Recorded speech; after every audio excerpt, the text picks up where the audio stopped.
We can't just think our way into healing. We can't think our way into regulation, into feeling peace and pleasure and power, which is exactly why, despite reading all of the books and listening to all of the podcasts and following all of the wellness influencers, you're still feeling like shit.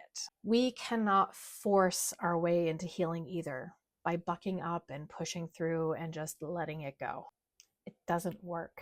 But that's what we've been taught, to figure out and fix what's wrong with us. But here's the thing, there is nothing wrong with us. We were taught to abandon our intrinsic self-regulation tools and to be polite instead. No one will love you if you're too needy or too sensitive or too demanding. No one will want you if you're too weird or too loud or too much. Be grateful, be quiet, be compliant and accommodating, and you'll be safe. That's not a fucking toolkit for self-regulation. That is a manual for self-abandonment. We've learned it's not safe to be ourselves, to be vulnerable and curious and feeling. We've been labeled as demanding and bitchy and needy if we try to advocate for ourselves. So we disconnect. We learn to override, to suppress, to numb out. And somewhere along the way, we stopped trusting ourselves entirely. And guess what? That doesn't feel safe either.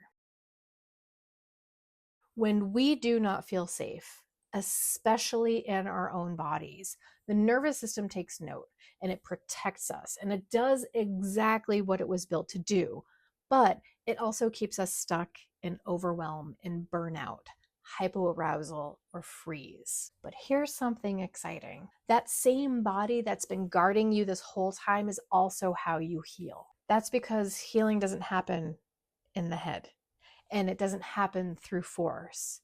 It happens through here, through sensation, through connection, and reminding the nervous system of what it was biologically designed to do, which is feel. And creative expression is how that happens, through rhythm and movement and writing and art and storytelling and breath. Feeding your sensory signals of safety and agency is what our ancient ancestors practiced instinctively, and what neuroscientists are starting to come up with language for. But now people are almost scared to use their voice, to move their bodies, to play and experiment and create and share what's dark and what brings them joy. They're scared to be seen, but being seen and heard is exactly what the nervous system is starving for. Being in community is how we see ourselves in others. We remember that we all have the same basic needs: to move, to make, to tell our stories, and to be witnessed. To remember what our bodies have always known. I'm Crystal McLain, and this is where we stop pretending we're fine and start finding our way back to ourselves through creative self-care together.